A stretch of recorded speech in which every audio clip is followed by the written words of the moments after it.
Olá, bom dia, boa tarde a todos que nos escutam, boa noite. Nós temos a felicidade de estarmos num evento Daring Cities, um evento que tem um público espalhado por todos os rincões deste nosso planeta. A gente tem a felicidade de estar podendo receber a todos aqui. Este é o nosso painel Amazônia, Desenvolvimento Urbano, Sustentabilidade e Parcerias. Uma promoção está sendo feita pelo escritório do ICLEI na América do Sul, com uma sequência de parceiros que aqui vão ser os nossos painelistas. Para fazer, nós vamos ter uma agenda de 1 hora de trabalho e nós temos o interesse em poder, ao máximo, poder compartilhar com o conteúdo apresentado pelos nossos parceiros. Para chamar a fazer as suas palavras de boas-vindas, em nome do ICLEI América do Sul, e que depois vai ser seguido com o nosso grande parceiro na articulação amazônica, que é a Fundação Konrad Adenauer, eu gostaria de chamar Rodrigo Perpétuo, secretário executivo do ICLEI para a América do Sul. Olá, Rodrigo. Obrigado, Konrad. Queria, em primeiro lugar, cumprimentar os prefeitos que nos acompanham, prefeito, meu querido amigo, por quem eu tenho muita admiração e respeito, prefeito Arthur Virgílio Neto, prefeito de Manaus. Quero cumprimentar toda a equipe da prefeitura, saudar também o prefeito de Letícia, na Colômbia, Jorge Luiz Munhoz, e na pessoa da diretora regional do Programa de Segurança Energética e Mudança do Clima da Fundação Konrad Adenauer na América Latina, Nicole Stopfer, cumprimentar todos os outros painelistas e todos aqueles que nos assistem. O momento é um momento muito importante. O ICLEI América do Sul não se furtou a responsabilidade de propor, no âmbito do Daring Cities, uma discussão orientada para a questão amazônica, mas orientada especialmente para a ótica e a necessidade de um protagonismo maior dos governos locais frente às dinâmicas amazônicas. O Pacto de Letícia, assinado no ano passado, nos conclama a, respeitando todos os outros marcos globais da sustentabilidade, engajarmos e intensificarmos a cooperação entre as nações amazônicas, mas também entre os diversos atores e níveis de governo que se fazem ali presentes. A perspectiva que o ICLEI vem trazendo, e em parceria e irmanada com a Fundação Konrad Adenauer, é a perspectiva de trabalhar desde o Dia da Amazônia de setembro do ano passado, de 2019, quando, sob os auspícios e anfitrionados pelo prefeito Arthur Virgílio, realizamos o Fórum das Cidades Amazônicas e propusemos o Pacto das Cidades Amazônicas pelo Desenvolvimento Sustentável, é ampliar este holofote. E este ano nós estamos construindo uma caminhada para que esse fórum se torne o Fórum das Cidades Panamazônicas, congregando aí sim cidades de todos os países que circundam esse que talvez seja, sem dúvida alguma, o bioma mais importante do globo terrestre. A grande questão é, portanto, conciliar a necessidade de equiparação do déficit de infraestrutura urbana que especialmente as grandes e médias cidades da região amazônica guardam, com a perspectiva de geração de emprego e renda, valorização da biodiversidade e intensificação do papel e protagonismo dos municípios nas atividades de conservação também do bioma amazônico. Todo esse movimento está extremamente alinhado aos preceitos que nos guiam até, ou que nos levarão até a COP15 de biodiversidade, a se realizar no ano que vem, e também a COP26, a Conferência do Clima, a acontecer também em novembro de 2021. Eu tenho certeza que com as lideranças que nós temos, com os parceiros que nós temos, nós chegaremos no final do ano que vem com exemplos, iniciativas, instrumentos concretos e uma coalizão de cooperação muito robusta que poderá, de fato, apontar o caminho do protagonismo dos governos locais frente à conservação, à preservação do bioma amazônico, respeitando a necessidade de geração de soluções e alternativas econômicas sustentáveis que possam levar um alento, uma esperança e a perspectiva de prosperidade para a população daquela região. Muito obrigado. Eu desejo, então, um bom debate, uma boa reflexão, que a gente tenha uma sessão extremamente rica que possa nos guiar nessa caminhada. Muito obrigado, Rodrigo. Para dar sequência às boas-vindas deste evento, eu gostaria de chamar a Nicole Stompfer, diretora regional do Programa de Segurança Energética e Mudança do Clima para a América Latina da Fundação Konrad Adenauer. O ECLA, como é muito bem conhecido na região, é um parceiro do ICLEI na constituição de uma agenda amazônica propositiva e voltada para os governos locais e regionais. Muito bom dia, Nicole. Muchísimas gracias, Rodrigo, y muchas gracias al otro Rodrigo. Muchas gracias a ICLEI por darme el espacio también el día de hoy para pues hablarles también un poco sobre nuestro programa regional y para pues también explicar un poco por qué nosotros como una fundación alemana estamos en este proyecto en conjunto. Sé que después viene un panel bastante interesante con los verdaderos expertos que son los alcaldes que están viviendo las realidades día a día, así que voy a hacer un poco corta con mis palabras, pero igual estoy a sus órdenes en cualquier momento.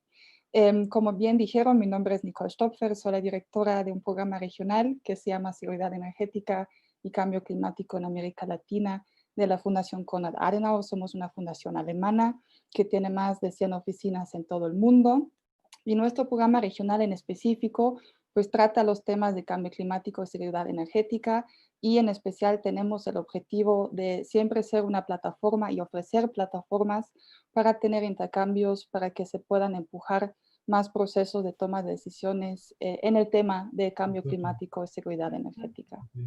Entonces, como yo dije, pues nuestra idea es que siempre pongamos una plataforma para que haya intercambio y para que se puedan empujar más toma de decisiones. Y en esto, nuestro trabajo con ciudades ha sido uno de los pilares más importantes en todo nuestro trabajo desde que existimos en la región. ¿Por qué? Porque creemos que la batalla por la sostenibilidad se lucha a nivel local. Y por eso nosotros en los últimos años hemos estado apoyando a muchas ciudades y municipalidades para que elaboren estrategias de adaptación y mitigación. Y creemos en algo que yo la semana pasada ya lo dije, lo llamo multilateralismo a nivel local.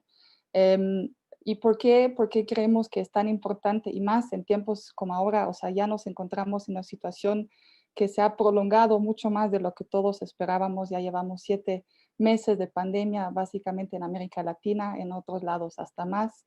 Y yo creo que los gobiernos locales juegan un rol clave en la dinámica regional cuando estamos pensando y actuando y discutiendo sobre la reconstrucción y también la recuperación post-COVID.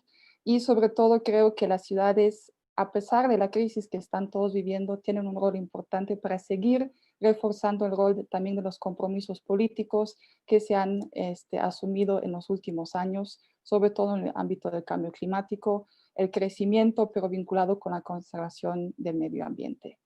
Y cuando hablamos de desarrollo sostenible, todos sabemos que es una palabra muy grande y también sabemos que las municipalidades, que las ciudades, todos tienen quizás una vista particular a este tema más en la Amazonía, pero por lo tanto nosotros nos vemos también en el rol de ayudar a que se encuentren soluciones en conjunto, que haya oportunidades locales que se enfoquen en el desarrollo de bajas emisiones, basadas en la naturaleza, que sean economías circulares, resilientes y centradas en las personas.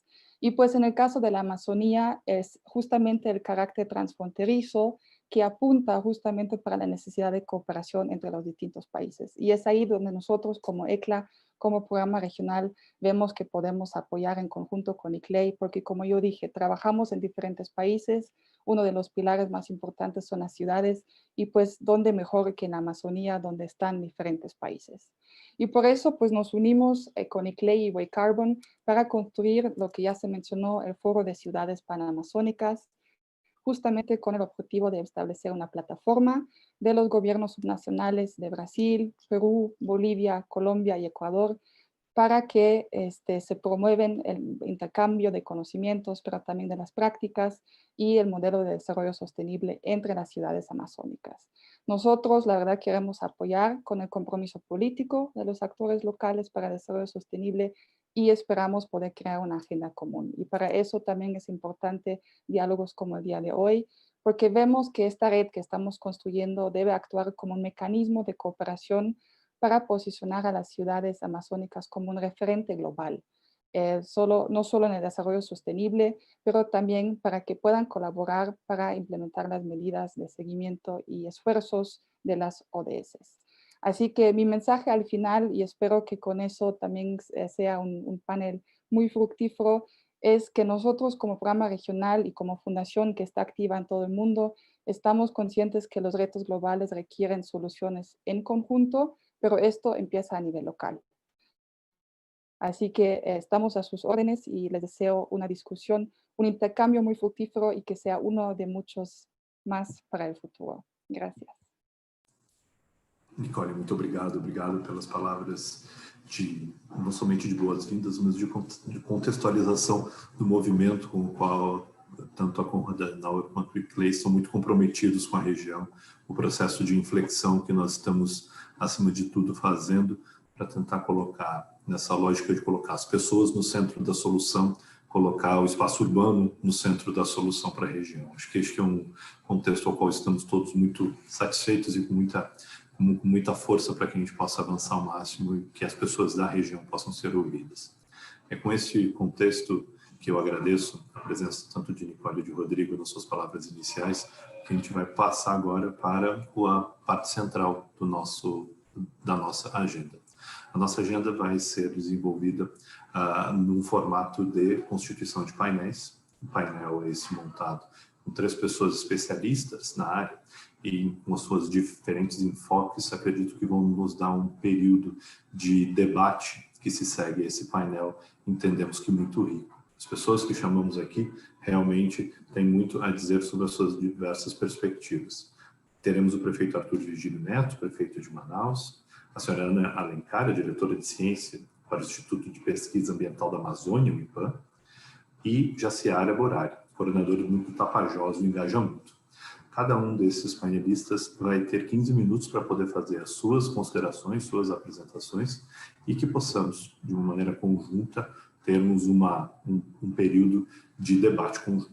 Nesse sentido que eu gostaria de, antes de passar a palavra ao nosso primeiro painelista, chamar a atenção que nós estamos com um evento que está com diferentes formas de tradução. Se vocês olharem na parte de interpretação ou tradução que vocês vão encontrar aqui no Zoom, vocês vão ter a tradução para o espanhol ou para o inglês.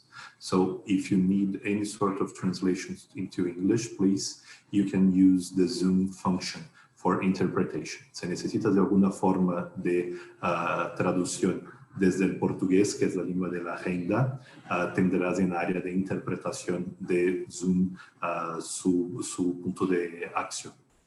Com esse pequeno disclaimer operativo, eu gostaria de passar a palavra para o prefeito Arthur Virgílio, o prefeito de Manaus, uma cidade não somente centro, mas representativa do bioma e da vida na Amazônia. O prefeito Arthur Virgílio é diplomata de carreira, uma pessoa que teve uma vida tanto diplomática, mas na estrutura pública, ocupando uma diversidade de cargos eletivos, como deputado estadual, federal, senador, representante em diferentes níveis do Executivo Federal para os temas de desenvolvimento econômico e sustentável. E o prefeito Arthur Virgílio tem uma ponderação em que ele se elevou aos diferentes níveis da República e nunca deixou de ser o prefeito Arthur Virgílio, que já está no seu segundo ciclo, passando pela Prefeitura de Manaus, uma pessoa extremamente identificada com os temas da região e com os temas da urbanidade que vive nessa região. O prefeito Arthur Virgílio, mais uma vez, é sempre uma honra para o ICLEI recebê-lo e uma satisfação poder escutar suas palavras para ajudar a animar o nosso painel. Muito boa tarde. Muito bem, obrigado, Rodrigo, por tudo. Obrigado, Rodrigo Perpétuo. E eu saúdo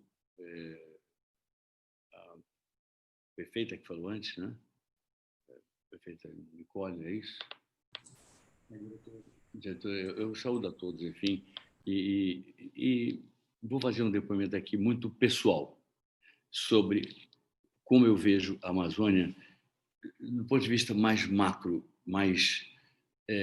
porque nós aqui estamos fazendo de Manaus uma cidade mais verde, mas eu não queria me restringir a Manaus, porque eu entendo que Manaus é um tema mundial exatamente porque Manaus é o coração da Amazônia.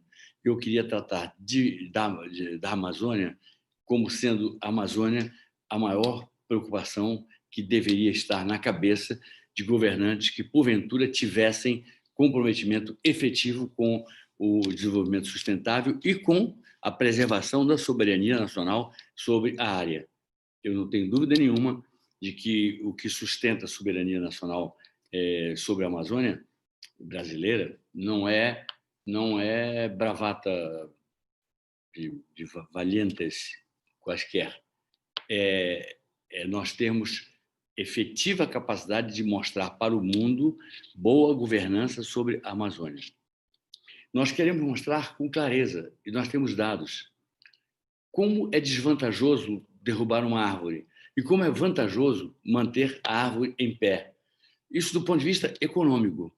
Como dá mais lucro, para falar uma linguagem mais popular, como rende mais dinheiro você manter a árvore em pé ao invés de derrubar. Eu tenho exemplos incríveis. Eu vou pegar aqui os dados de um trabalho que não é meu, que é dos professores Ismael Nobre e Carlos Nobre. O Ismael é um especialista em Amazônia, o Carlos Nobre é um especialista em clima. Mas eu vou dar uns dados aqui que são muito eloquentes, sabe? Nós temos aqui, por exemplo,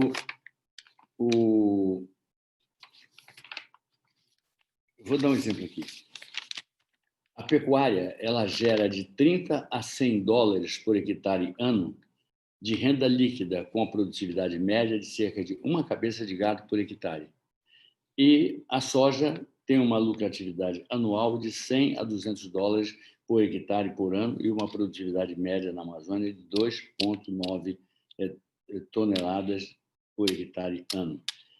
A exploração da madeira, que quase sempre é ilegal, mas ela oferece uma renda de 100 a 400 por hectare para um período de 25 a 30 anos, sendo que quando se mantém as árvores em pé, a gente tem uma lucratividade de 2.500 a 5.000 dólares por hectare. E isso é algo realmente que mostra a vantagem da árvore em pé. Eu vou dar aqui um outro exemplo. Nós temos uma fragrância que é o óleo de pau rosa, que vale 200 dólares o litro. E ele é usado como componente de perfumes tão clássicos como o Chanel número 5. Aqui nós temos o óleo de amêndoa de castanha, usado em cosméticos e vendido a 30 dólares o litro.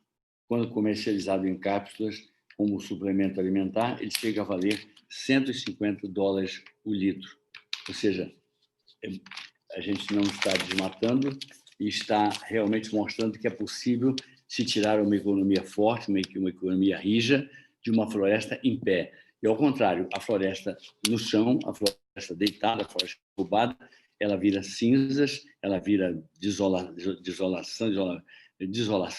ela vira deserto, ela esvazia os rios, ela acaba com as nuvens que levam chuvas por toda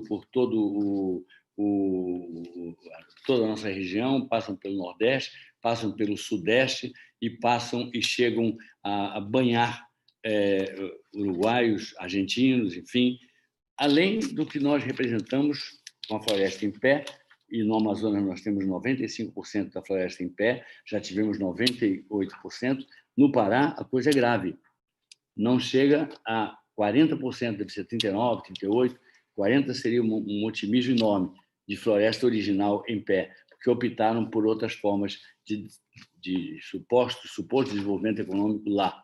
Então, eu entendo que nós temos...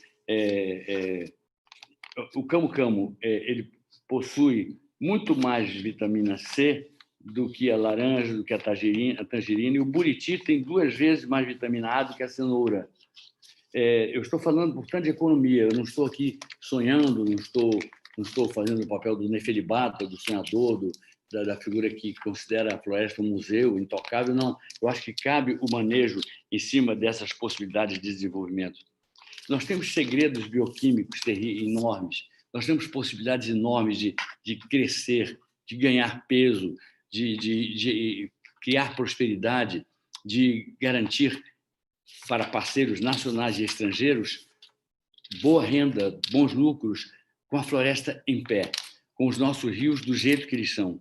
Os nossos rios que resumem a maior parte da reserva de água potável do mundo e que virariam riachos, virariam igarapés, virariam pequenos rios se, porventura, a floresta que interage com ele, que é irmã dele, irmã gêmea, irmã siamesa dele, se a floresta fosse destruída. Então, eu fico impressionado de ver como nós temos, por exemplo, no Ministério do Meio Ambiente, uma figura como o senhor Rodrigo, né? Ricardo Salles, que é certamente ligado a grupos muito fortes do agronegócio, a empresas rurais muito fortes, muito ricas, e que acreditam nessa lucratividade que existe por 20, 30 anos do agronegócio no coração da Amazônia. Depois disso, fica o deserto e não se tem mais o que explorar. Então, é algo predatório que deve ser combatido por todos nós. E nós sempre nos lembrando, e lembrando a quem dirige o país, lembrando a esse ministro, não adianta lembrar ele de nada, porque ele se esquece simplesmente de tudo. Dizermos que nós temos compromissos nacionais de desenvolver a região, compromissos históricos de proteger as populações indígenas, nós temos compromissos muito claros com o desenvolvimento econômico do Amazonas, da Amazônia, com o crescimento econômico do país, desenvolvimento econômico do país, atraindo parcerias internacionais, inclusive, que podem lucrar conosco, e, ao mesmo tempo, isso poderia ser um grande cacife diplomático para o Brasil. O Brasil se mostrasse, de repente, não o que exibe hoje, mas mostrasse uma governança efetiva e competente sobre a Amazônia, ele ganharia uma respeitabilidade internacional jamais vista. Uma respeitabilidade internacional que faria dele um país... o Brasil tem que ser uma potência em biotecnologia, não uma potência militar. Ele precisa ser uma potência em biotecnologia. Ele não tem tempo e nem tem vocação para ser uma potência militar, mas tem vocação e tem tempo para ser uma potência em biotecnologia. Então, nós estaríamos com isso trabalhando desenvolvimento, trabalhando sustentabilidade, protegendo os índios, que são muito desprezados pelo governo que aí está, muito desprezados e que têm nas costas milhares de anos de civilização, da qual eu tenho um enorme orgulho, e eles que são, a meu ver, os principais parceiros dos PhDs que saem das melhores escolas e entendem teoricamente de floresta, tanto quanto os índios entendem empiricamente de floresta. Os dois juntos dariam uma dupla imbatível na hora de se escolher que planta serve para quê, que folha serve para que remédio, para que fármaco, que folha serve para que cosmético, que folha serve para que perfume, que folha serve para curar o câncer, quem sabe. Está ali, é uma verdade a ser desvendada. Enfim, então eu me espanto muito de não perceberem que nós temos uma oportunidade de colocar o país numa posição privilegiada perante o mundo, mas o governo opta por enfrentar essa coisa que o mundo cobra e exige, que é nós darmos a colaboração que nos cabe dar de enfrentamento ao aquecimento global. É obrigação nossa, nós temos que fazer isso, e, ao mesmo tempo, mantermos um enorme respeito pelo Brasil, pela nossa bandeira fincada no território amazônico. Nós temos que merecer isso, porque já vi outro dia o possível, provável futuro presidente norte-americano, Joe Biden, ele declarou diretamente ao presidente Jair Bolsonaro, diretamente, ele não falou por palavras indiretas, ele disse, se efetivamente eleito presidente dos Estados Unidos, no dia seguinte, começaria a regimentar o mundo para determos a devastação e as queimadas na Amazônia. Quando ele falou em mundo, eu li ONU. Quando eu li ONU, eu li, de maneira pessimista, permissão para uma intervenção. Algo assim. Se a coisa está indo para o descontrole, então, ele, na cabeça dele, cabe a intervenção. Me agrada a intervenção de algum país sobre o meu? Não. Não. Primeiro, porque os Estados Unidos têm uma tradição de entrar e não sair. A pretexto de defender o Japão da Coreia do Norte, eles têm tropas no Japão até hoje. Eles têm tropas, a OTAN significa, basicamente, uma maioria esmagadora de tropas americanas e de financiamento americano. Guantánamo não foi desativado nunca. Nunca saíram daquele território cubano. Ao mesmo tempo, prometeram democracia, eleições e entrada e saída rápida do Iraque, e o Iraque continua cada vez pior, a situação cada vez mais caótica no plano político e no plano da segurança. Afeganistão continua lá até hoje. Aí eu fico imaginando, imagine se acontecesse isso no Brasil e se acontecesse isso na Amazônia. Significaria entrar sem ter garantia de que vão sair. Então, eu prefiro que não entrem. Para que não entrem, é preciso colocar na cabeça, abrir a cabeça do presidente da República e encaixar lá, com muita força, com muita energia, as ideias de que ele tem o dever de proteger a soberania brasileira e ele só conseguirá isso se ele recuperar o respeito do país perante as comunidades internacionais. E uma coisa é fato, o mundo não aceita que nós não colaboremos na luta contra o aquecimento global. O mundo não aceita isso. O mundo não aceita. Então, se o mundo não aceita, é óbvio que o mundo reagirá.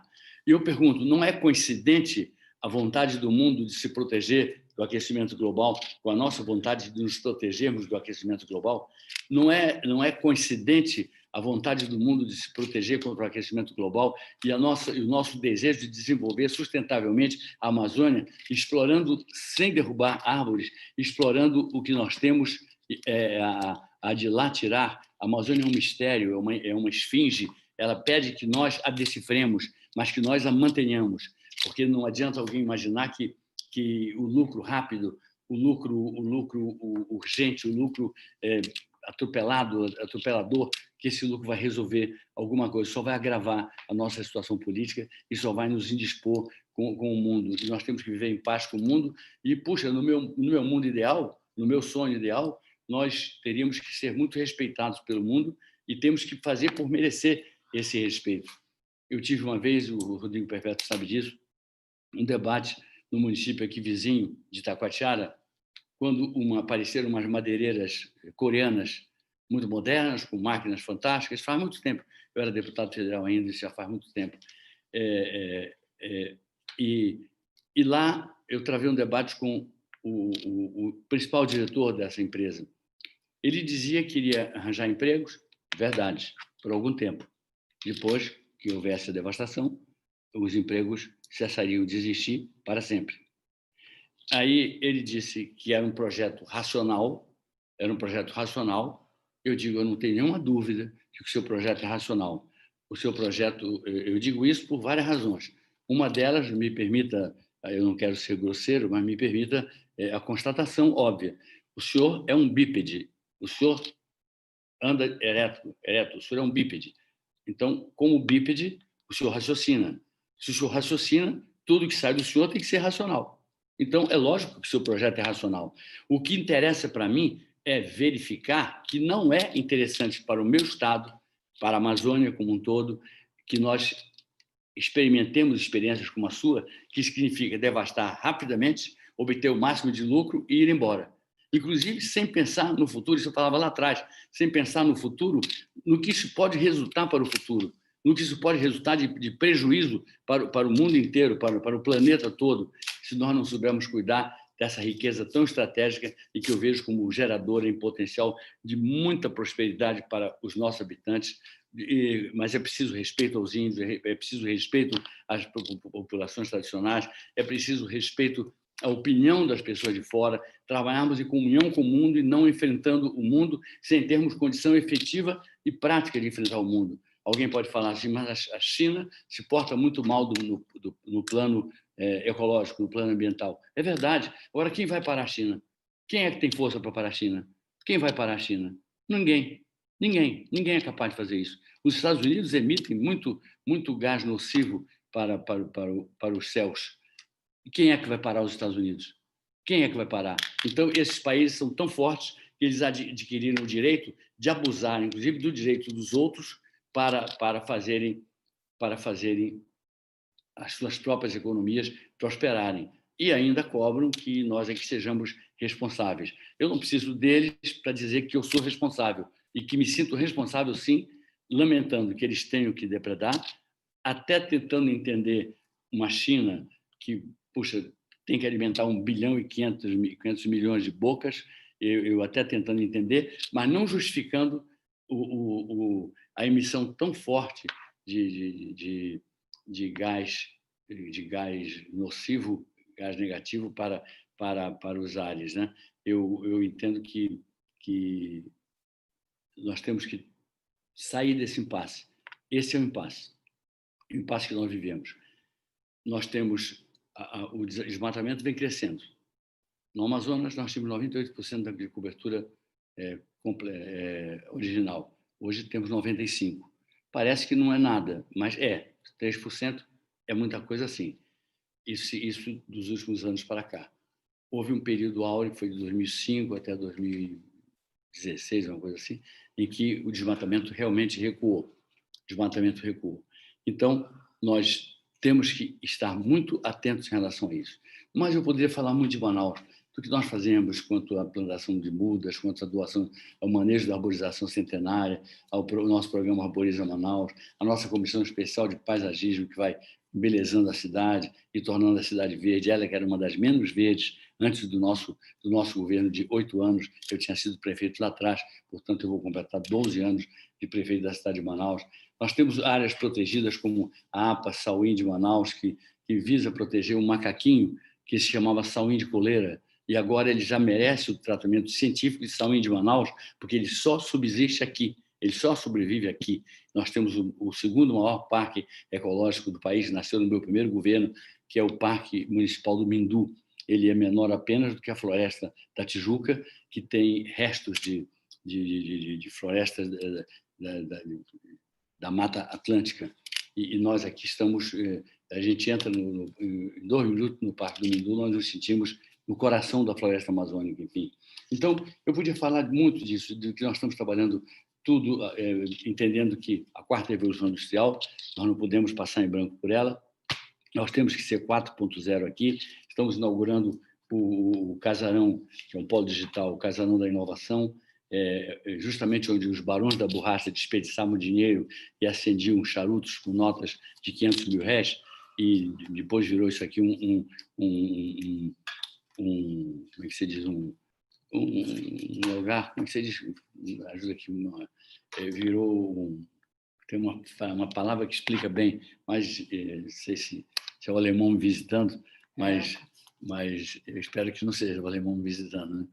Mas Porto de Lenha, virou um Porto de Lenha por algum tempo, até surgir o Polo Industrial de Manaus, que correspondeu ao que se pôde fazer aqui na 3ª Revolução Industrial.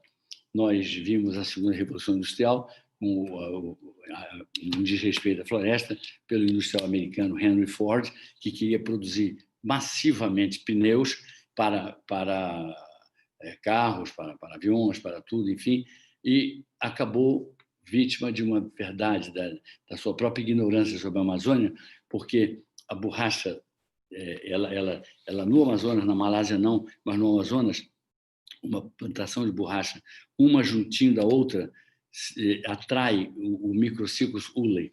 O Microciclus ule é muito comum que ele dê num pé. Aí derruba, se for num lugar que esteja infenso à propagação, ele derruba um pé, uma seringueira. Mas no Amazonas, tradicionalmente, ele derrubava todas, em dominó, todas. Então, não se podia plantar, como Henry Ford idealizou, borracha uma junto da outra. Anos depois, quando a borracha já havia perdido grande parte do seu valor, o nosso aqui os cientistas brasileiros descobriram uma enxertia de copa que permite que se faça hoje a plantação de borracha, e o microciclo Joule, que se der numa, não passa para o microciclo Joule, é o mal das folhas, ele não passa para outra, enfim. Então, eu podia falar de todas essas coisas, das áreas verdes que fazemos, dos conjuntos, dos 2.800.000 metros quadrados de espaço público voltados à proteção da floresta, enfim, o plantio de novas árvores, 48.000 nos últimos 2 anos, implantação de jardins, enfim, eu podia falar de tudo isso, mas eu preferia chamar a atenção para o fato de que é o macro que me interessa. O que me interessa mesmo é o macro, é cumprir meu dever de prefeito até o final e torcer para não vir alguém que confunda as coisas e que não esteja antenado com o que deva ser o futuro da nossa região. Mas é o que eu posso fazer, torcer para que a sucessão seja feliz, mas lembrar que nós temos um dever com o mundo. Não sei se estou no tempo já, se tiver, me avise. Sim, prefeito, se puder para suas conclusões, agradecemos. Obrigado. Vou para conclusões agora mesmo. Dizer que nós temos deveres para com o mundo, porque nós temos uma grande responsabilidade no que foi acordado em Paris em 2015, com o estabelecimento dos limites para se tolerar o aquecimento global e para a vida humana tolerar o aquecimento global. Nós temos deveres para o mundo. A Amazônia é fundamental nisso. É uma das mais importantes florestas, a mais importante floresta do mundo e, quem sabe, seja um dos maiores esteios na luta contra o aquecimento global excessivo. E eu queria dizer algo que me parece muito claro, muito claro. Se por um absurdo, por um enlouquecimento do povo, eu fosse o presidente do país, eu trataria de conviver muito bem com o mundo. Eu trataria de conviver muito bem com o mundo, fazendo algo bem simples, uma governança correta, rígida e sustentável sobre a Amazônia. Aí acabaria essa história, tanto da bravata, da resistência militar, que não existe, quanto acabaria o erro, o equívoco de se imaginar que aqui cabe garimpo, aqui não cabe garimpo, que é uma atividade de banditismo que polui os rios, enche os rios de mercúrio, que grila a terra de índios, que resulta em assassinato de índios, enfim. Nós temos que governar de maneira sustentável. Estou vendo que nós temos uma grande via, essa grande via é a biotecnologia, é a biodiversidade, é o maior banco genético do mundo que está nas nossas mãos. Se não fizermos isso, é porque nós, então, nascemos para não ter um futuro brilhante. E eu não quero, assim, morrer antes de ter certeza de que o meu país é um país capaz de construir um futuro brilhante para si próprio. Muito obrigado. Obrigado, prefeito Arthur Vigílio, obrigado pelas suas palavras de, acima de tudo, também se colocar na posição dessa posição de liderar pelo exemplo na região.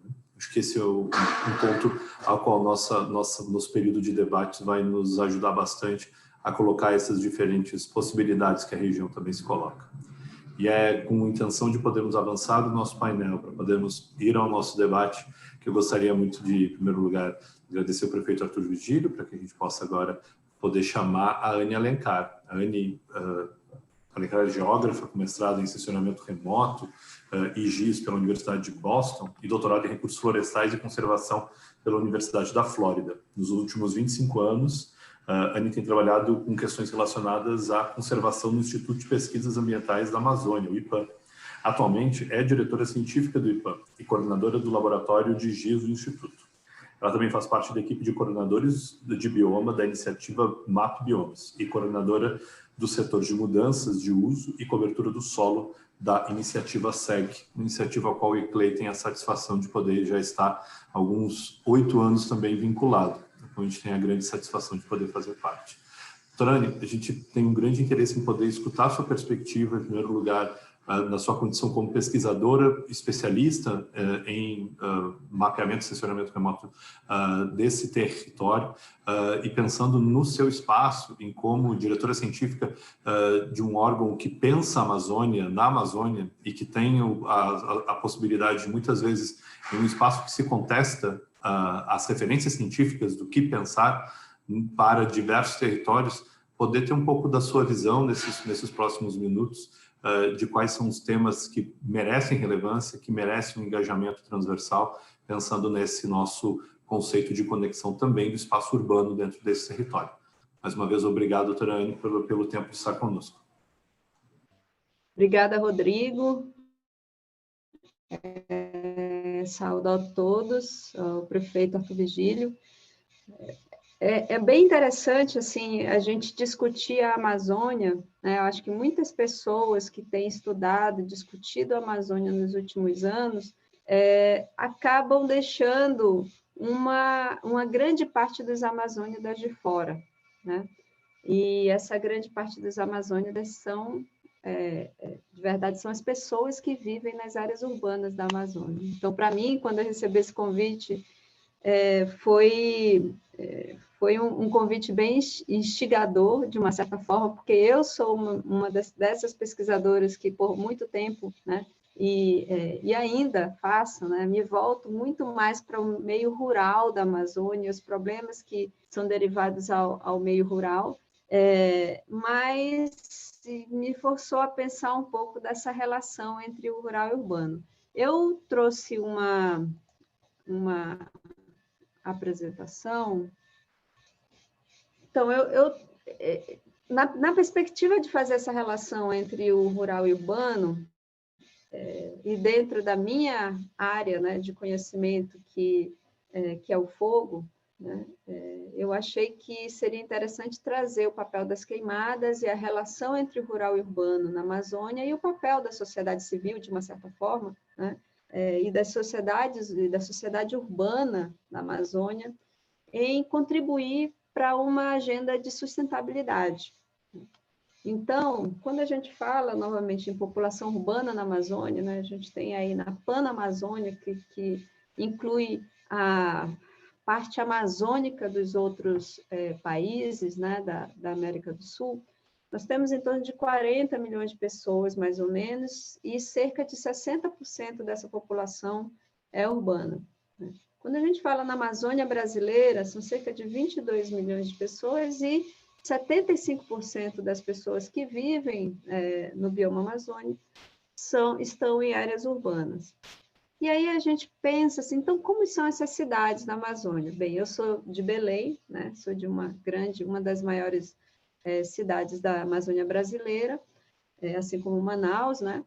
E a gente, bem, Belém e Manaus são grandes cidades com todo o aparato, né, de infraestrutura, com vários problemas também, né?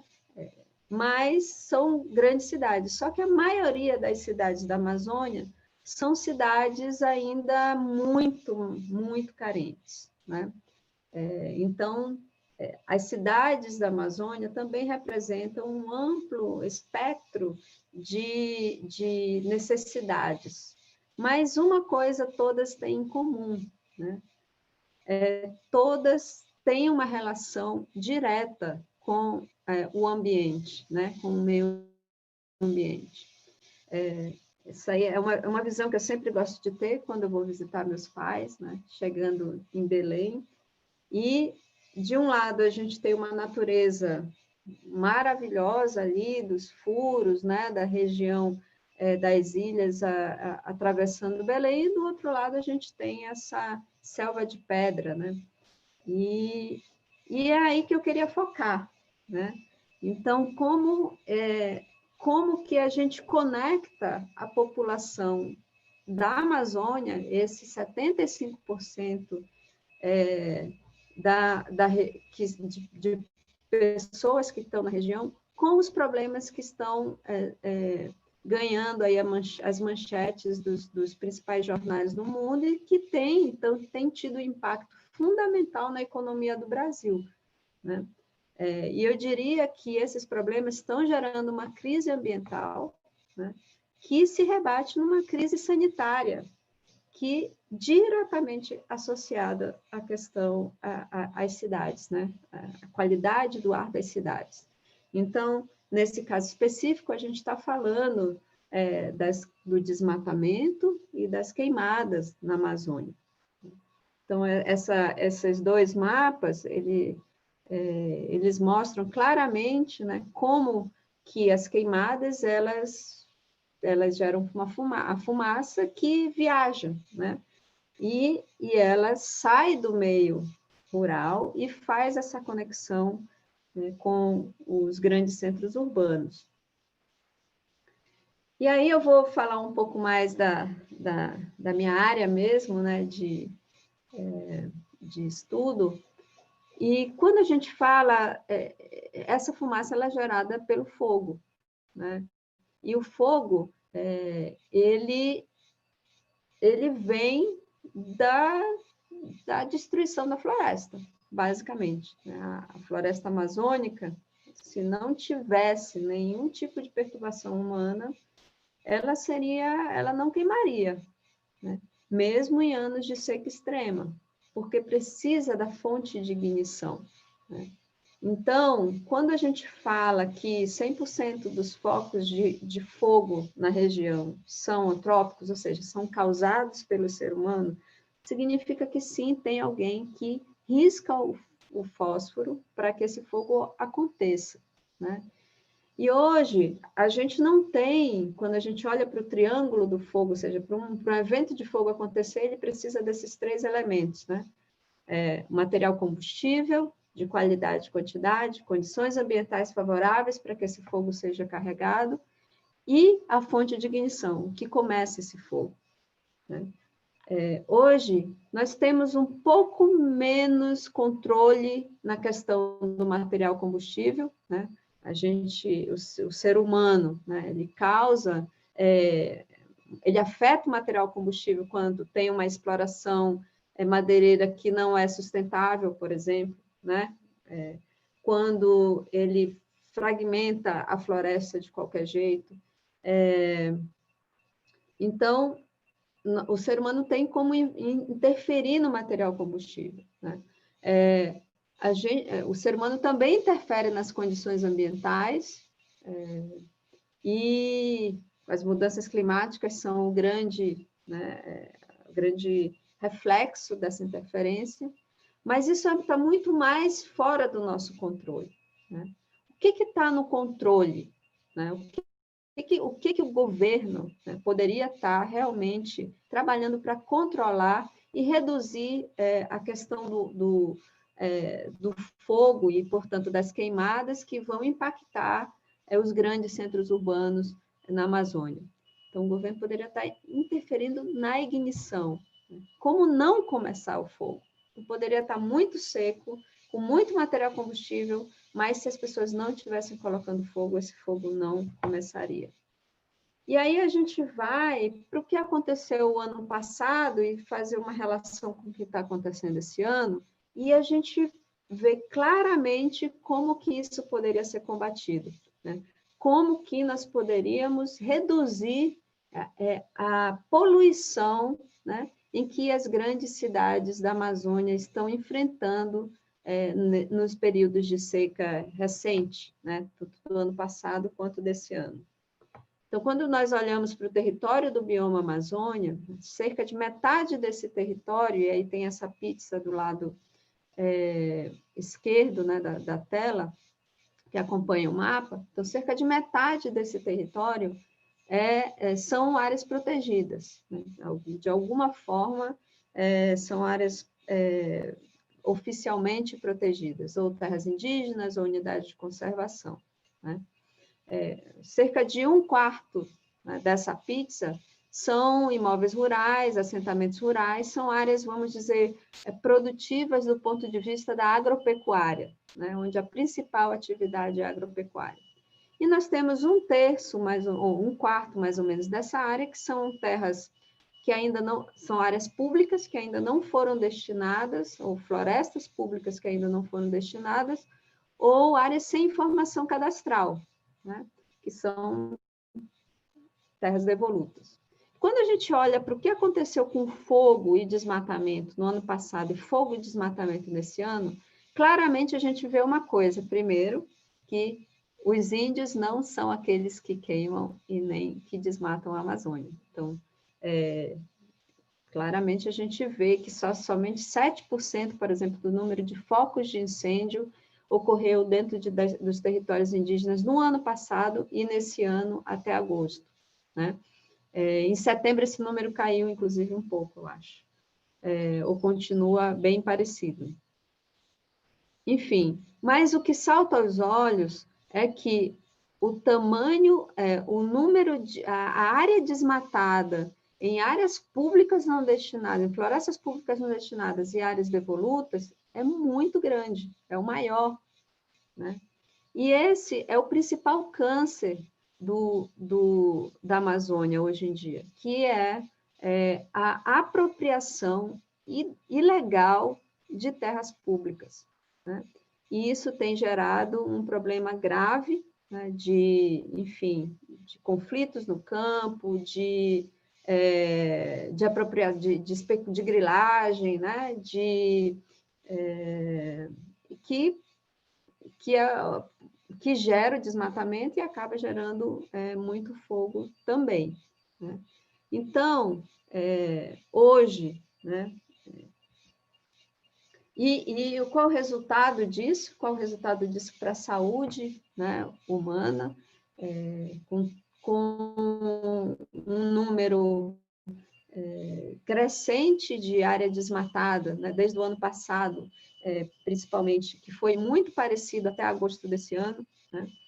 Começou a reduzir agora, mas também ainda continua um número muito alto se comparado aos outros anos.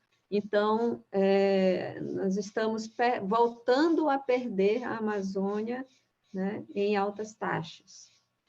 E isso gera, né, muita árvore desmatada, requer muita área queimada, gera muita área queimada gera muita fumaça, que impacta diretamente, né, a população urbana.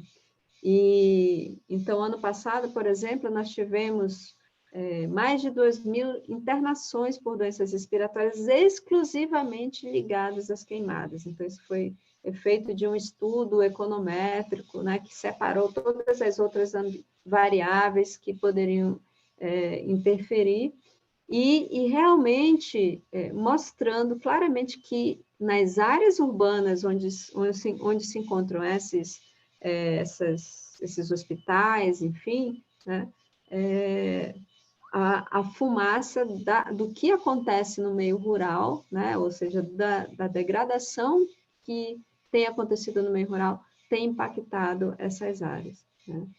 Então, em agosto de 2019, foram cerca de 3 milhões de pessoas em 90 municípios que que estavam respirando um ar bem acima, né, daquele indicado pela Organização Mundial de Saúde, né? Um mês depois, já eram 4,5 milhões, uma nuvem de fumaça muito extensa e espessa, né? E aqui a gente consegue ver muito bem. Infelizmente, Manaus é uma dessas cidades que recebe bastante essas fumaças, né? Essa fumaça, quer dizer, a região de Rondônia, de Porto Velho, Rio Branco também são cidades que são bastante afetadas, né?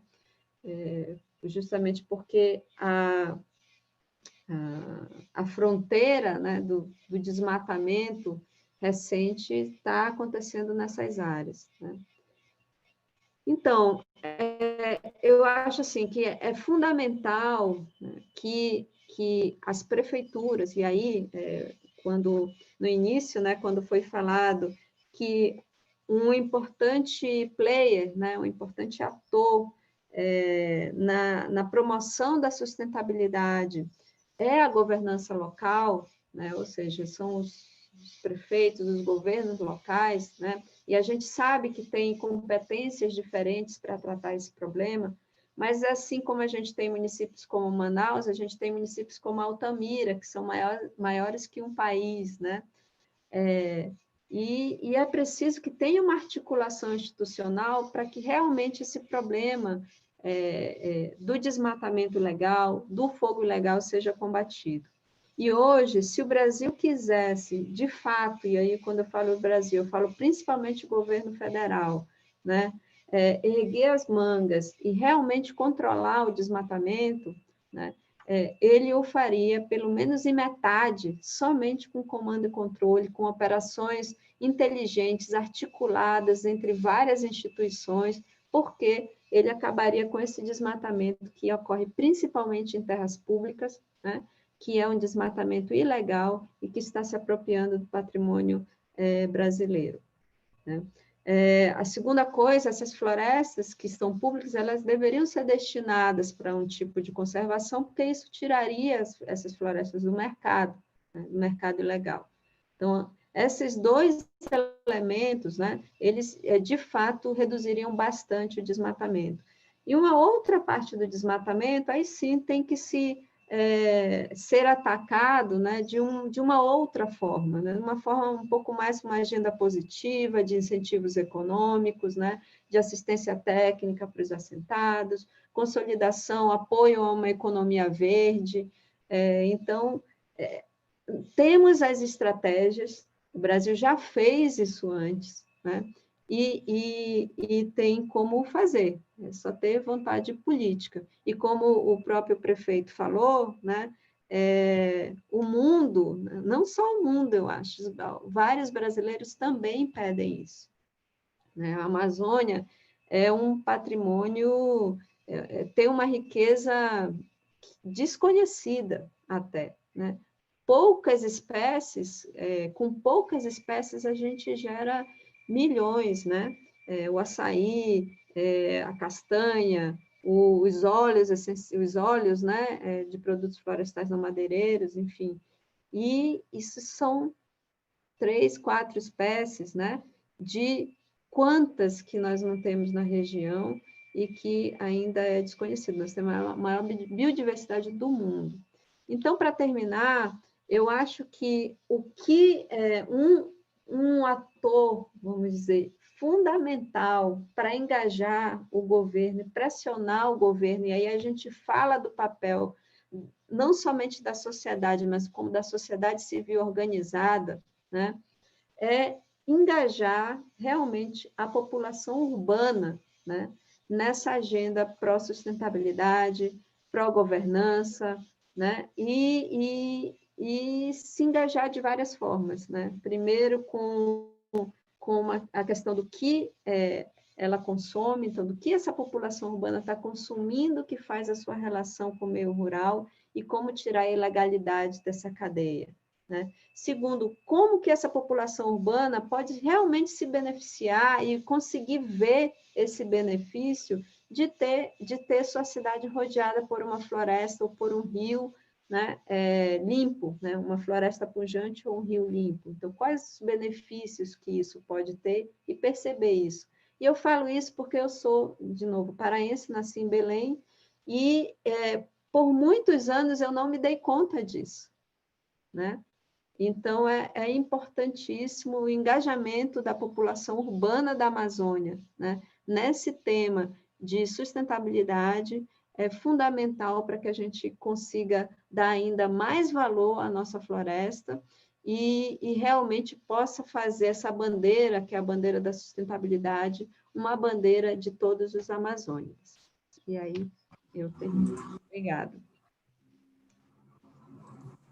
Obrigado, Anne. Obrigado pela tua compreensão desse caminho na conexão entre os processos que nós temos normalmente tão propensos a identificar os problemas da região e a necessidade dessa conexão com a perspectiva urbana. É nessa toada que nós estamos realmente querendo, acima de tudo, conectar a massa crítica da região nesse tema e tentar, acima de tudo, provocar para que o debate vinculado com o futuro da região possa ter, dentro da perspectiva de quem vive nas cidades, os reais atores para poder avançar numa tomada de decisão e num engajamento que seja coordenado e seja coletivo. Sobre a perspectiva de vincular com tomadores de decisão, vincular com as melhores ações que são feitas no território, eu queria poder chamar a nossa terceira painelista, a Jaciara Borari. Jaciara, está aqui conosco? Tudo bem? Tudo bem, Jaciara. A Jaciara, ela tem 25 anos, ela é indígena do povo Borari, da aldeia de Alter do Chão, no Pará, acadêmica de antropologia na Universidade Federal do Oeste do Paraná, articuladora e facilitadora na organização de jovens Engaja Mundo. faz parte da Associação de Mulheres Indígenas Suraras do Tapajós e é ativista ambiental. Jaciara, tens diferentes espaços de fala para poder nos colocar a tua perspectiva aqui, com certeza. O que a gente queria muito poder te escutar, acima de tudo, é a perspectiva do jovem nesse processo. A gente entende que há uma necessidade, uma urgência de uma visão multifacetada. Nas tuas condições, por favor, se pudesse compartilhar conosco, nós vamos agradecer. Mais uma vez, boa tarde. Boa tarde a todos e a todas. Como disse, eu sou Jaciara Borari, do povo Borari de Alter do Chão, que fica no oeste do Pará. E eu vou começar falando, ouvi várias falas, né, dados, né, sobre queimadas, sobre também, o prefeito falou sobre preservações, uma coisa bem local e uma coisa bem ampla sobre a Amazônia no contexto geral.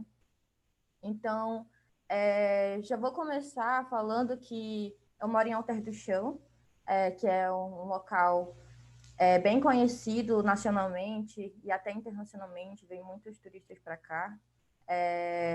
E aqui tem a maior, né, que é o aquífero Alter do Chão, que é a maior preservação, né, que tem água potável do mundo. E aí também nós temos, começando pela biodiversidade, nós temos a savana de Alter do Chão, que é uma vegetação que é rara no Brasil, né, na Amazônia. Ela tem 7% na bacia amazônica é de vegetação de savana.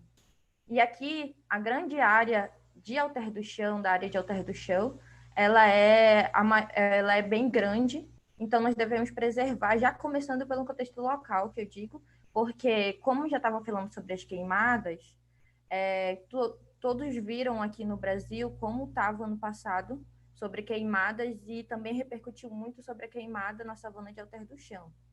Como disse, as queimadas aumentaram ainda mais esse ano também, e nós devemos preservar.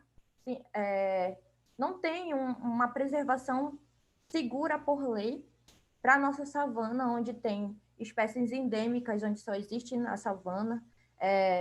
Essa savana ela existe por dados de pesquisadores que pesquisam há 30, 40 anos a savana. Ela existe há 3, 4 mil anos. Então, ela existe muitas espécies raras lá, e existem espécies que, se permanecer sem preservação, queimadas irregulares, elas simplesmente vão desaparecer. Desde quelônios, a aves, a plantas. Existem dados comprovados de um relatório do MPF, do Ministério Público Federal, falando sobre essas quantidades para preservação dessa savana, onde ela é de extrema importância e relevância para a preservação.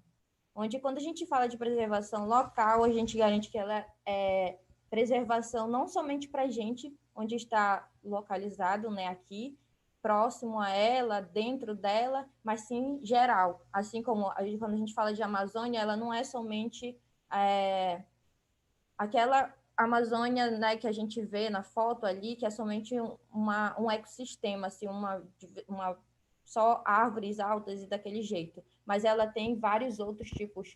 A Amazônia tem um ecossistema diverso, e onde a gente deve preservar todas elas para preservar as espécies que nelas vivem.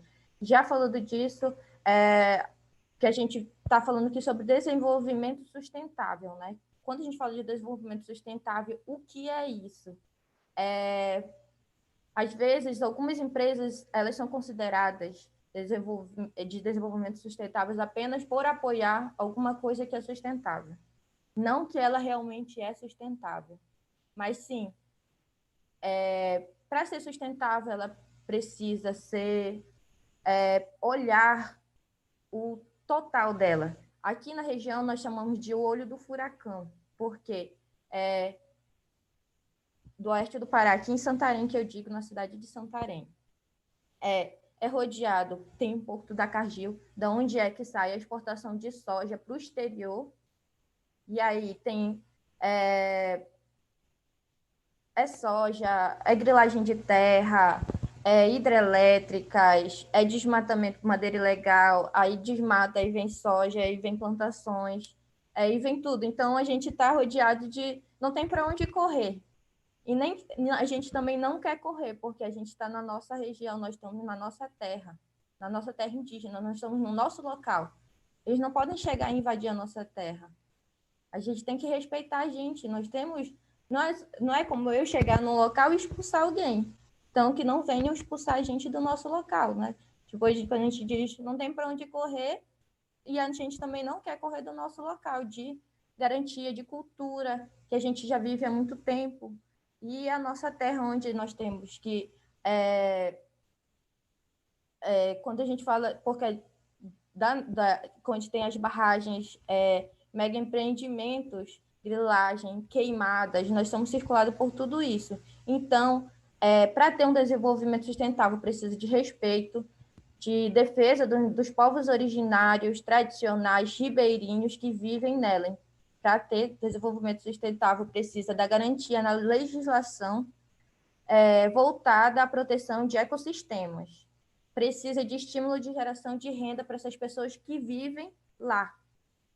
Né? Porque às vezes chega um grande empreendimento, diz que para aquela pessoal daquela localidade que vai ter geração de renda, e aí as pessoas não têm um estudo adequado, não é informado em engenheiro, não é informado em nada, para estar dentro daquele...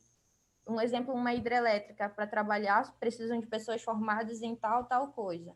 Ou então chega um garimpo ilegal, e chega lá, diz que vai ter dinheiro voltado para aquilo, e aí chega lá, só quem ganha é o patrão, porque só vai ficar para aquela localidade doenças, só vai ficar sem onde morar, depois que aquilo acabar, não vai ter renda nenhuma, não tem aonde, praticamente aquela localidade morre.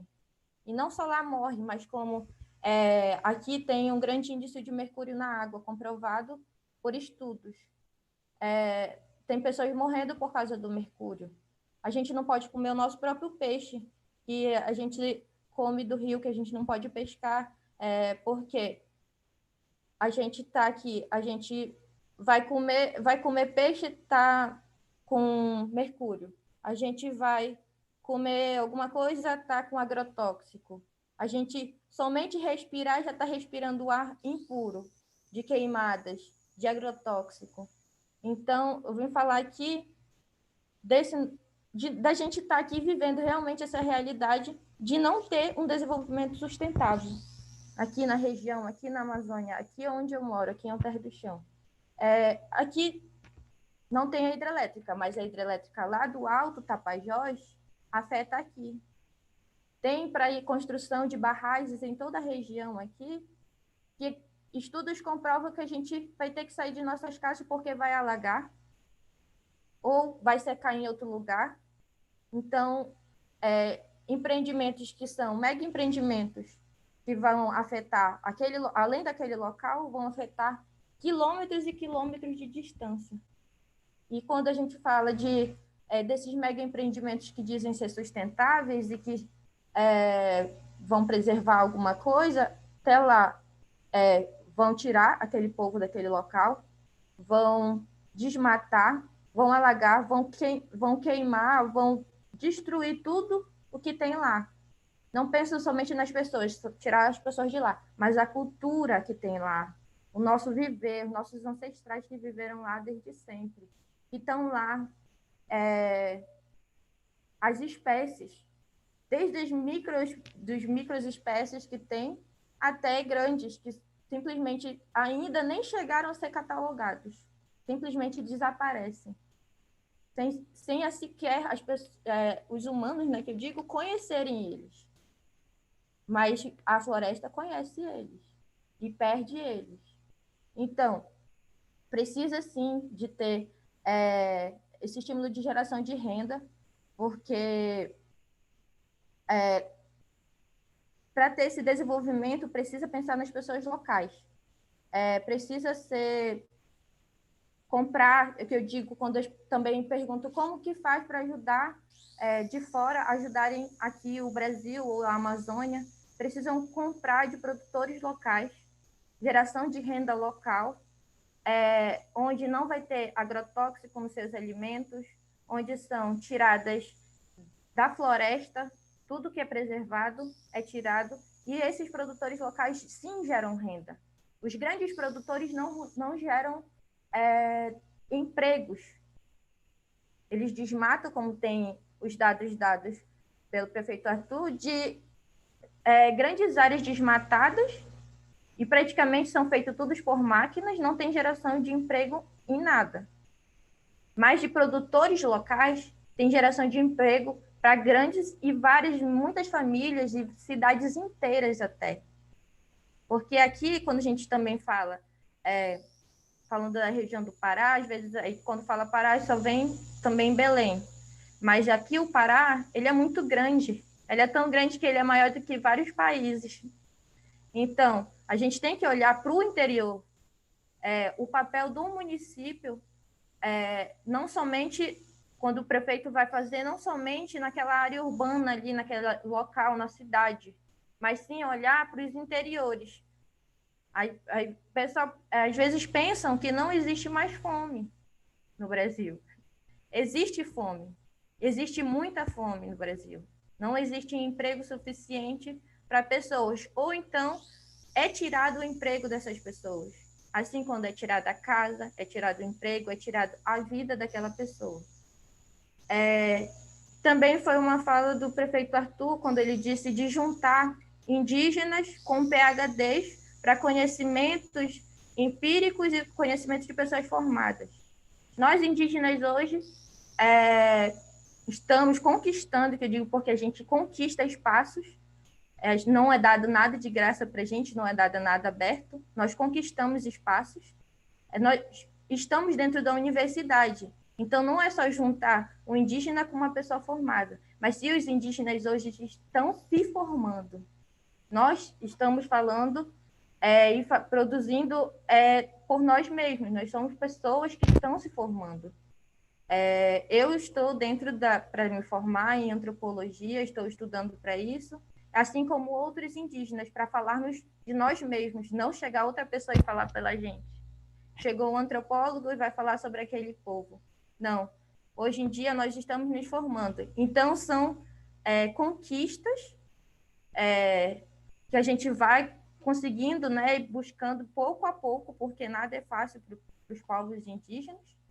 E isso, então, não é só juntar, né? Nós também temos que dar essa oportunidade para os indígenas que querem sim estudar, que querem se formar e querem além do seu conhecimento empírico, um conhecimento também técnico. E aí sim, o conhecimento do próprio indígena ser um conhecimento empírico e técnico e dar, assim, essa junção seria uma junção que dá o conhecimento não somente do não indígena, mas é um conhecimento juntado, né? Um conhecimento do empírico, do próprio conhecimento, porque o indígena vive há muito tempo, ou sempre viveu aqui, né? Não foi, como diz o Brasil, não foi achado, não foi. Os indígenas já estavam aqui quando os portugueses chegaram, então nós sobrevivemos a esse tempo, nós sobrevivemos ao tempo da colonização, e nós temos conhecimento desde lá buscados, e ainda tem muito a esse desenvolvimento de conhecimentos de plantas que curam doenças reais. Eles só precisam também ser essa preservação, esse desenvolvimento sustentável de floresta em pé. As florestas em pé, como dizem, ela economicamente, como o Brasil hoje está pensando somente economicamente, ela economicamente em pé, ela é mais renda do que ela derrubada. Então, também falando que para ela estar em pé, nós precisamos parar as queimadas, parar a derrubada, o desmatamento que está acontecendo desenfreado na Amazônia. Para conhecimento, que se continuar desse jeito que está agora, em 15 anos, a Amazônia, que é a maior floresta tropical, ela vai deixar de ser uma floresta tropical para sempre. Não vai ter recuperação. Hoje em dia, ela é a maior floresta tropical. Em 15 anos é bem aqui logo. Ela vai deixar de ser para sempre uma floresta tropical. Então, se a gente quer viver, a gente precisa que a natureza também precisa viver. A gente precisa dela em pé. Nós precisamos dela para respirar, para viver. Assim como quando a gente está com o calor que está hoje aqui no Brasil, todo mundo está sofrendo com esse calor, plante uma árvore. Você não corre para estar embaixo de uma árvore quando está aquele calor para se abanar? Então, não desmate. Quando coloca o asfalto, você vai ver lá, o asfalto é muito mais quente do que embaixo de uma árvore. Então, se você não quer sofrer com calor, né, você plante uma árvore em vez de construir um prédio. Para você respirar melhor, você precisa do oxigênio que é gerado, né, da junção com a floresta amazônica e também o oceano, que praticamente lá embaixo tem no dizer assim mais fácil, uma floresta, onde tem várias espécies, e dessa junção dos oceanos com a floresta amazônica que nós sobrevivemos. E, assim, para já ir concluindo, falando assim dessa parte de desafios, assim, para quem está aqui ouvindo, brasileiros, prefeitos, quem não está no Brasil, internacionais, que possam ajudar com os produtores locais a essa geração de desenvolvimento de renda, onde fazem lá onde gera o dinheiro, onde gera aquela renda, onde as pessoas preservam e têm um desenvolvimento sustentável, que convivem há muito tempo com as florestas e os rios. Garantir por lei, garantir escrito, que eu digo, na Constituição, ali, escrito numa lei, para ser cumprida a preservação de áreas de conservação, para não desmatar, garantir áreas de proteção permanente, porque hoje em dia está desenfreado esse desenvolvimento, né? Construção de casas, construção de prédios, construção de hotéis. Mas se a gente não parar, além da gente perder as florestas, né, a gente não consegue viver. Se as florestas sumirem, a gente não vai conseguir respirar, não vai conseguir viver. Então, não adianta pensar um futuro que vai ter não sei o quê, de um desenvolvimento pensado assim, muito grande, se a gente não preservar o agora. Preservar o nosso futuro de 15 anos agora, que a floresta tropical vai acabar. Não vai conseguir voltar, vai ser para sempre, vai ser permanente. Garantir isso por lei escrito, porque palavras, somente falar, não vale, hoje em dia não vale nada. E passa um prefeito, passa um governador, passa um vereador que preserve, aí vem um outro que não preserva, isso tudo é derrubado. Nós precisamos garantir que isso permaneça, garantir de uma forma que as populações locais sejam pensadas nessas populações locais, pensadas nas pessoas, pensadas nos indígenas, pensadas nas pessoas que moram aqui, onde sobrevivem daquilo. E também falando nessa parte que eu tenho 25 anos, sou jovem, falando dos jovens, todo esse pensamento é que nós estamos aqui lutando como ativistas ambientais, estamos fazendo projetos, e também ensinando também os mais jovens essa preservação.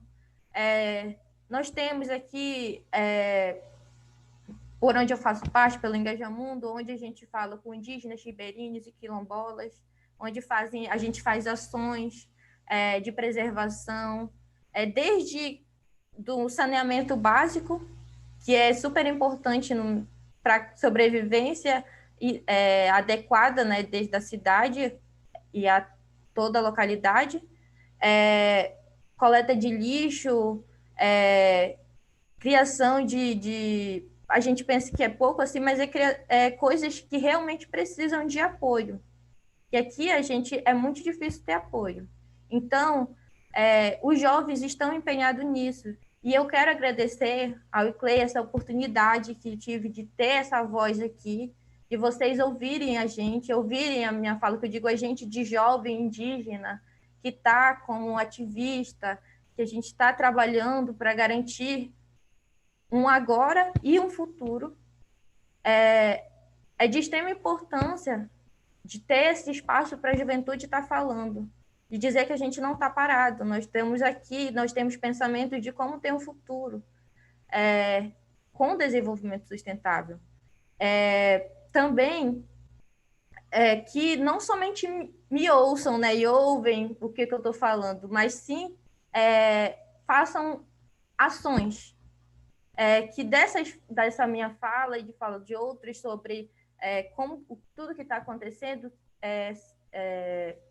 gere ações realmente para acontecer alguma coisa, para frear esse desmatamento, para garantir aqui na localidade a sobrevivência daqueles povos que não são assistidos pelos governos, não são assistidos pela própria município, não é assistido. Garantir coisas que parece que é absurdo, mas não é garantido. Garantir saúde, garantir educação indígena, garantir tudo isso. Então, eu espero que vocês tenham, além de ouvir, mas ajudar a gente a garantir esse desenvolvimento sustentável, de estímulo de geração de renda, de garantir a defesa e o respeito com nós, povos originários, ribeirinhos, quilombolas e indígenas, que aqui eu estou falando como indígena, Borari, do povo de Alter do Chão. E já encerrando, obrigada a todos. Muito obrigado, Gessiara. É um grande prazer poder te escutar e poder escutar não somente uma perspectiva que, como tinha falado antes, né, de uma jovem, enquanto jovem, que agrega tantos espaços de fala como o teu. Acho que a perspectiva, o quanto tu enriquece um debate quanto esse, a perspectiva que realmente é um grande enriquecimento que tu nos traz. E eu concordo com a perspectiva também que tu apresentas, que é o escutar é importante, engajar é fundamental, né? Então, acho que esse também é um espaço de tentar juntar atores de diferentes esferas para que esse engajamento seja viável. Nós temos, num mundo ideal, nós gostaríamos de ter uma sequência de tempo agora muito extenso para perguntas e respostas. Infelizmente, nós vamos ter que fazer um direcionamento. Eu vou fazer um pedido, vou fazer uma pequena provocação para cada um dos painelistas e pedir que eles possam, com a sua pequena resposta, poder já fazer as suas considerações finais. Aí depois também vou pedir que o Rodrigo Perpétuo possa nos auxiliar em algumas considerações pelo ICLEI para a gente poder finalizar, para tentar respeitar ao máximo do tempo de todos. Eu não quero que nós vamos nos estender por não mais do que 10 minutos do tempo que nós havíamos nos comprometido para poder respeitar a agenda de todos. Eu vou começar pelo prefeito Arthur Virgílio. Prefeito Arthur Virgílio, junto com as suas considerações finais, eu gostaria que o senhor pudesse colocar um ensejo. Acho que dos vários pontos aqui colocados, a gente, no meio de toda a situação amazônica, nós temos o Covid, nós temos a realidade da pandemia, junto com os dados interessantíssimos que a doutora Anne nos apresenta sobre a situação do efeito da fumaça na vida, né, da população. E essa população é atingida, quem tem que dar o atendimento básico é o município. O prefeito é responsável pelos postos de saúde, uma grande interação entre as estruturas estaduais e federais, mas a prefeitura tem um atendimento básico.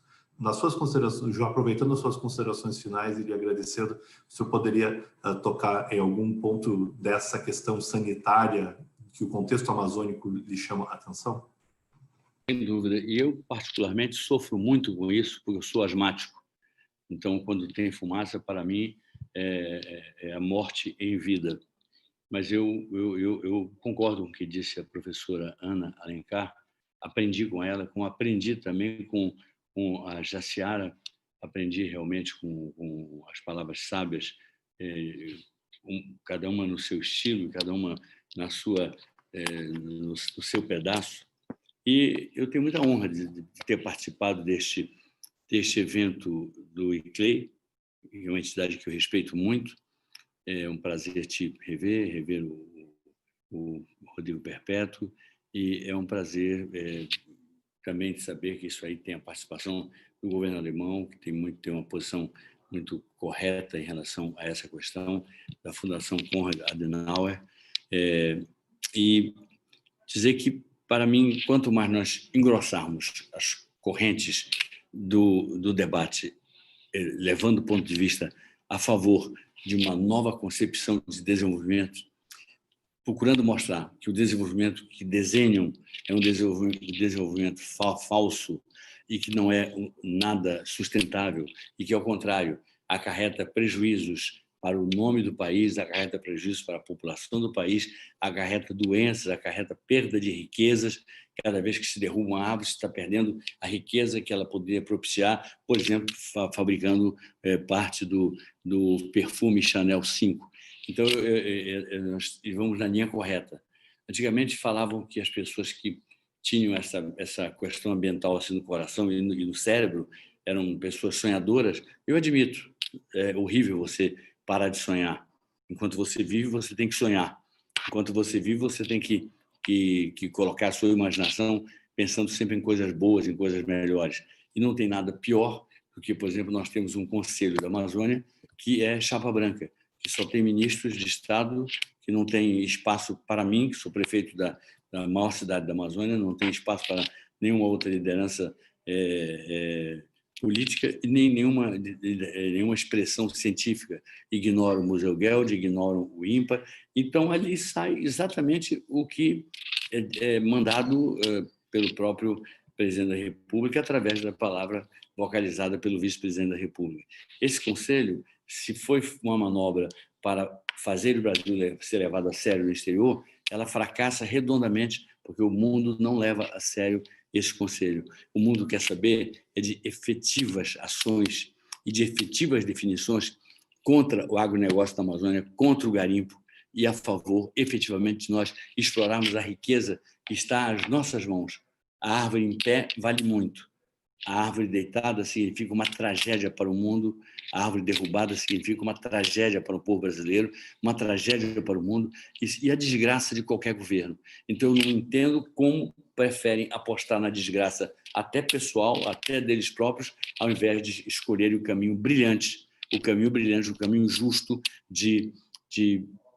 pelo caminho correto do desenvolvimento sustentável, preservarem a floresta e prosperarem economicamente. Quando eu me refiro a prosperarem, somos nós, os amazônidas, os brasileiros, os povos tradicionais, os indígenas que têm uma participação. Eu queria só dizer para a Jaciara que eu até acho que é muito bom os índios estarem se formando em faculdades, mas eles não precisam de estar em faculdade para entender da floresta, porque eles são doutores em floresta. Especificamente, não. Quanto mais se estuda, melhor. Mas eles não precisam disso para entender, para saber para que serve aquela flor, aquela planta, para que serve aquela outra planta, enfim. Então, é uma honra ter participado deste painel e eu só agradeço, porque aprendi bastante com a Ana, aprendi com a Jaciara e sempre aprendo com vocês. Rodrigo. Obrigado. Obrigado, prefeito. Trani, queria poder nas suas 7 considerações, que me foi um ponto bem específico que me chamou muita atenção, essa lógica muitas vezes a perspectiva da análise científica não vê, que pensa na Amazônia, não pensa tanto nas cidades, né? Acho que esse é uma reflexão interessante que a senhora nos coloca, é uma dinâmica ao qual a gente, nesse esforço, está muito interessado em poder justamente ser contracíclico, né? Nesse processo. Acho que, por favor, respeitando o seu interesse nas suas considerações finais, a senhora também poder considerar um pouco do que tipo de ações que são importantes para cada vez mais se pensar mais sobre as cidades amazônicas, né? E como que esses pensamentos podem fazer sentido numa perspectiva científica. Eu acho que, primeiramente, gostaria de agradecer novamente, né, a oportunidade de participar desse debate. Eu acho que é um debate muito importante, porque justamente ele fala de um assunto que é pouco tratado, né? Como realmente engajar a questão das cidades na Amazônia numa agenda de sustentabilidade, né? E aí a gente traz dois elementos para isso, que eu acho que são fundamentais. Um primeiro, que a sustentabilidade das atividades que ocorrem no campo, né, e que afetam a população do campo, é fundamental e se reflete, né, na sustentabilidade também das cidades, né? A gente tem aí o grande problema de êxodo rural, né, quando as coisas não estão indo muito bem no campo, quando a produção familiar não consegue se estabelecer de uma forma, né, com todo o apoio, incentivo, etc., à produção, então aí migra para as cidades, aí causa cidades que, enfim, planejadas para receber um determinado número de pessoas, acaba recebendo bem mais, né? Ou então, quando grandes projetos são pensados para regiões que acabam inflando cidades, etc. Então, essa é uma parte da sustentabilidade. A outra é a sustentabilidade das cidades mesmo, né? Como as cidades podem olhar para o meio rural e realmente entender essa relação e como elas podem se beneficiar do ponto de vista de geração de emprego, de conforto térmico, de uma água mais potável, né, etc. Então, eu acho que esses dois aspectos da sustentabilidade amazônica, né, eles têm que estar presentes no dia a dia das pessoas e muito mais no dia a dia das cidades, e tem que ser reconhecidos também do ponto de vista da ciência, né? Nós temos muito pouca ciência que faz essa relação, né? Eu acho que a questão da governança, como o próprio prefeito colocou, né? A sustentabilidade, ela parte do ponto de vista da governança, né? Hoje nós estamos dizendo para o mundo que a gente está sem capacidade de governança na região, né? E eu não estou falando dos governos locais e dos governos estaduais, né? Eu estou falando da falta de articulação e estou falando da exclusão da sociedade civil organizada nesse processo de debate, porque a sociedade civil organizada, ela existe realmente para pressionar, né? De uma certa forma, apontar caminhos de melhora, etc. Então, eu acho que é fundamental isso, e para terminar, uma coisa que eu sempre achei interessante de Manaus, né? Manaus talvez seja a cidade da Amazônia que tenha vamos dizer, ela foi concebida como uma zona franca, né? E que foi pensada para explorar, talvez, no início, essa questão enfim, tecnológica, né? E eu acho que transformar essa ideia inicial, mas com uma pegada de biotecnologia, né, pode fortalecer muito os laços entre o meio rural e as cidades, gerando emprego, né, fortalecendo essa visão de que a floresta é importante em pé, ela gera recursos, ela gera emprego, ela gera uma ambiência, né, ou um ambiente mais saudável para aqueles que moram na cidade, e também acaba gerando esse tipo de economia, acaba gerando também uma melhor qualidade de vida para aqueles que moram no campo. Então, acho que quanto mais a gente pensar nessa relação entre cidade e campo, né, e investimentos em tecnologia, em parques industriais, para a questão da biotecnologia, a gente vai estar dando um passo para o futuro, e isso é bem importante para o desenvolvimento da Amazônia, desenvolvimento sustentável da Amazônia. Obrigado, é uma satisfação poder escutar, acho que pontos que nos ajudam a direcionar caminhos de trabalho que a gente possa seguir. Então, muito obrigado mesmo. Eu sei que Jaciara gostaríamos muitíssimo de poder escutar as tuas observações finais. Eu sei que tu tivesse algum problema de conexão agora. Consegues me escutar? Sim, agora eu estou, mas perfeito. A internet está caindo, então pode cair a qualquer pois momento. A gente está no momento, eu não sei se tu me escutaste, um momento de reflexões finais. Se tu pudesse fazer alguma observação tua, muito focada nas experiências que tu bem apresentaste de integração dos diferentes atores no território, para essa governança que os nossos dois outros painelistas nos citaram, né, como elementos fundamentais para encontrar sustentabilidade no território. Se pudesse fazer as suas observações finais, a gente está puxando uns 3 minutos para isso, para que a gente possa fazer os nossos encaminhamentos. Eu vou agradecer. Estão me ouvindo? Já começando, já que eu caí em internet 2 vezes aqui, contando que o Pará, ela tem uma internet péssima. Então, uma das coisas seria, igual quando está agora na pandemia, a gente não consegue trabalhar, muito menos estudar, fazer nada, quase nada pela internet, porque ela cai a todo tempo. Então, a internet daqui é péssima. Eu digo o Pará inteiro, não somente onde eu moro. E já, então, voltando também, porque a internet é muito importante, né? Então, para tudo, para muita coisa. E também, falando dessas que a gente estava falando, não consegui ouvir vocês, desculpa, mas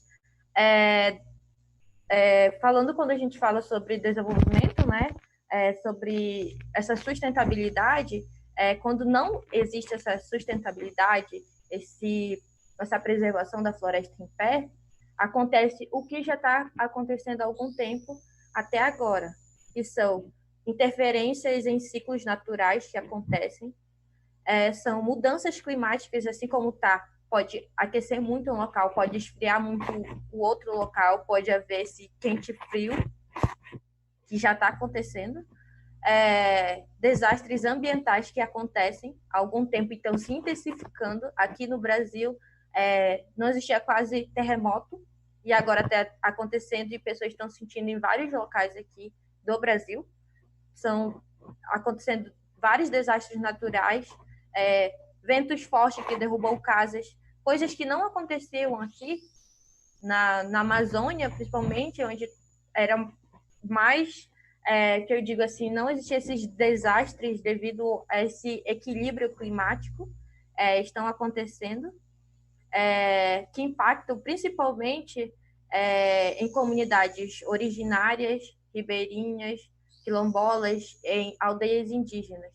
Então, o que eu digo, a gente preservar esses locais e, assim como o papel do município, fazer o papel dele, fazer o papel da governança local, que é olhar as pessoas que elegem ele, o prefeito, no caso, que é eleito, olhar para aquelas pessoas que no interior estão fazendo a sua parte e que são desassistidas por eles, pela própria governança.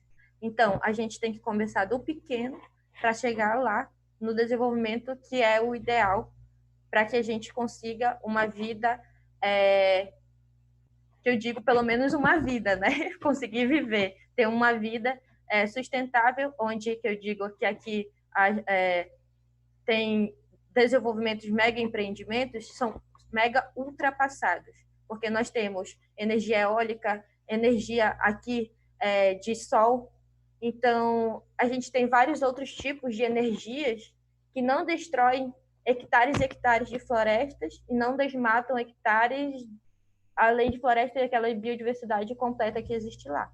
Nós temos muitos outros desenvolvimentos econômicos sustentáveis para garantir a vida daquele pequeno até de todo até dos próprios empresários. Então, uma sustentabilidade municipal, preservando as árvores, preservando aquele local, preservando os animais, respeitando os povos originários que existem aqui.